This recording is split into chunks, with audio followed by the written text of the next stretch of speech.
போட்டு இப்போ ப்ளவுஸையும் ரெண்டாக மடிச்சுக்கிறீங்க. சரியா? இப்போ மடிச்சு தைக்கிறதுக்கு ஃபஸ்ட்டு ஒரு 2 இன்ச்சு ப்ளவுஸை நல்லா வச்சுக்கோங்க.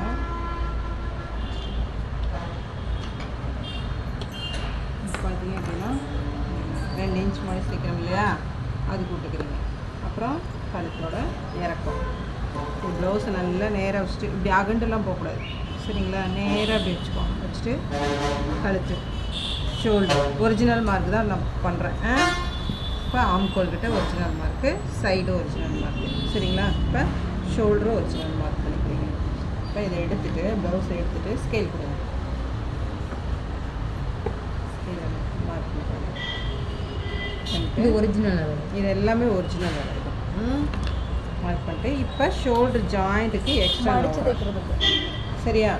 இப்போ இது ஒரிஜினல் அளவு இல்லையா, கழுத்தோட அகலம் ஒரு 1/4 இன்ச் இந்தாண்ட ஜாயின் பண்ணிக்கோங்க. இது வந்து ஒரிஜினல் அளவு, நம்ம எடுத்த ஷோல்டரோட ஒரிஜினல் அளவு. இந்தாண்ட ஒரு 1/2 இன்ச் எடுத்துக்கோங்க. இது வந்து ஆம்கோலோட ஒரிஜினல் அளவு நம்ம எடுத்தோம். 1/2 இன்ச் மேலே எடுத்துக்கோங்க. இப்போ இது சைடு ஒரிஜினல் அளவு ஒரு 2 இன்ச்சு இந்தாண்ட விட்டுக்கோங்க. இப்போ கழுத்தோட இறக்கம் விட்டோமா, அது 1/4 இன்ச் மேலே விட்டுக்கோங்க. ஓகேவா? இப்போ இந்த எக்ஸ்ட்ரா விட்டோம் இல்லையா, அதெல்லாம் ஜாயின் பண்ணிக்கோங்க.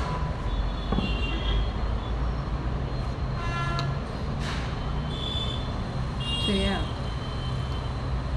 புரியுதுங்களா? புரியுது. இப்போ இந்த ஆம்கோல் வளைவு வரையத்துக்கு இங்கேருந்து ஒரு இன்ச்சுக்கு சென்டர் பாயிண்ட் மார்க் பண்ணிட்டு ஒரு வளைவாக வரைஞ்சிக்கோங்க. இப்போ வந்து இங்கே ஒரு 1/4 இன்ச் மட்டும் மார்க் பண்ணி வளைவாக வரைஞ்சிக்கோங்க. சரியா? 1.5 இன்ச்சு 1/4 இன்ச் போதும். உங்களுக்கு நெக்கு அந்த ஷேப்புக்கு தகுந்த மாதிரி மாறணுச்சு. இது நல்லா டீப்பாக போகும். அடுத்தது பார்த்தீங்க அப்படின்னா இப்போ முன்பக்கம். இப்போ வந்து இது பின்பக்கம் எடுத்துட்டோம். முன்பக்கம் பின்னாடி ஒரு சைடு இருக்கும், முன்னாடி ஒரு சைடு இருக்கும். சரி, இப்போ பின்பக்கம் எடுத்துட்டோமா, இப்போ முன்பக்கம் இந்த ஷோல்டரை வந்து இந்த ஷோல்டர் மேலே வச்சுக்கிறீங்க. கரெக்டான அளவில் வைக்கணும். நீங்கள் கரெக்டான அளவில் தான் வச்சுருக்கேன். வச்சுட்டு இந்த இப்படி ஒரு வளைவு வளைச்சிங்கன்னா இந்த ஜாயிண்ட் ஆகும். இப்போ பின் கழுத்து முன் கழுத்து. இப்போ இது முன்னாடி கழுத்து. சரிங்களா? இப்போ இந்த முன்னாடி கழுத்துல இருந்து தான் இந்த பட்டி தனியாக ஃப்ரண்ட் பார்ட் தனியாக பிரிக்க போகிறோம். சரியா? அப்போ இங்கே இருந்து இந்த ஜாயிண்ட் ஆகிருக்கு இல்லையா, பட்டி ஜாயிண்ட் ஆகிருக்கு இல்லையா, அங்கே ஒரு மார்க் பண்ணிடுங்க. எக்ஸ்ட்ரா கொஞ்சம். ஆமாம், நான் இப்போ ஒரிஜினல் மார்க் மட்டும் தான் பண்ணுறேன். அடுத்தது இந்த சென்டர் டாட் பிடிச்சிட்டு ஷோல்டரோட சென்டர் பிடிச்சிக்கிறீங்க. இந்த ஒரிஜினலில் இருந்து இந்த ஒரிஜினல் மார்க் மட்டும் நான் எடுக்கிறேன். சரியா? அடுத்தது இந்த சைடு ஒரிஜினலில் இருந்து இந்த ஒரிஜினலில் எடுத்துக்கிறேன். சரியா? இப்போ ஒரு 1/4 இன்ச் விட்டுக்கோங்க. விட்டுட்டு இப்போ இதை மார்க் பண்ணி. சரியா? புரியுதுங்களா? புரியுது. இப்போ கட் பண்ணும்போது பார்த்தீங்க அப்படின்னா ஃபஸ்ட்டு மேல் பக்கத்தை 2 பக்கம். சரியா? மேல் கழுத்து இருக்கு இல்லைங்களா, அதை சேர்த்து கட் பண்ணுங்கள். கீழே கட் பண்ணிடாதீங்க. கீழே கட் பண்ணிங்கன்னா ஃப்ரண்ட்டும் டீப் நெக் ஆகி போயிடும். அதாவது இப்போ இறங்கிடும். ஓகேவா? இப்போ ஷோல்டர் மேல் கழுத்து கட் பண்ணும்போது நாளையும் சேர்த்து கட் பண்ணிக்கலாம். இப்போ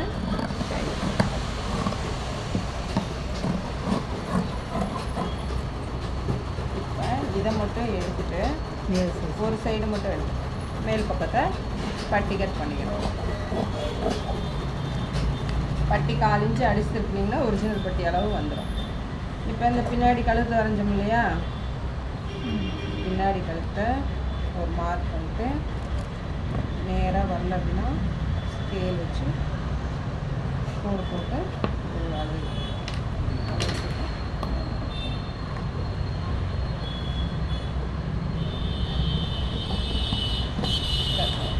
சரியா? இப்போ எல்லாமே இந்த கைக்கு இந்த 4ஆக மடிச்சிங்க இல்லைங்களா, அது அப்படியே இருக்கும். சரியா? இது 1/4 இன்ச்சு இல்லைன்னா 1 இன்ச்சு உங்களுக்கு எவ்வளோ பட்டையாக வேணுமோ அவ்வளோ இதுக்கு மடித்து தைக்கிறதுக்கு விட்டுட்டு அந்த கை எடுத்துக்கிறீங்க. இந்த மடிப்பு பக்கமும் இருக்கு இல்லையா, இதை கரெக்டாக அப்படி நேராக வச்சுட்டு இந்த மடிப்பு பக்கமும் இந்த மடிப்பு பக்கமும் ஒரே மாதிரி வச்சுட்டு இந்த ஆம்கோல்கிட்ட நான் மார்க் பண்ணுறேன். ஒரிஜினல் மார்க் பண்ணுறேன். இங்கேயும் ஒரிஜினல் மார்க் பண்ணுறேன். சைடும் ஒரிஜினல் மார்க் பண்ணுறேன். சரியா? இப்போ ஒரு 1/2 இன்ச் மேலே இது எஸ் மாதிரி வந்துடணும். சரியா? இந்த இடத்துல கொஞ்சம் உடைய வந்து அப்புறம் உள்ட்டா வரும். அப்புறம் 2 இன்ச்சுக்கு இங்கேருந்து ஒரு 2 இன்ச்சுக்கு புரியுதா? அதுதான் ஸ்கேல் இருக்கு. என்னதுக்கா இருக்கு? ஸ்கேல் இருக்கு. இதுக்காக போடுவாங்க 1000 சென்டர் புரியுதாம்மா? முடிஞ்சிச்சுங்களாக்கா?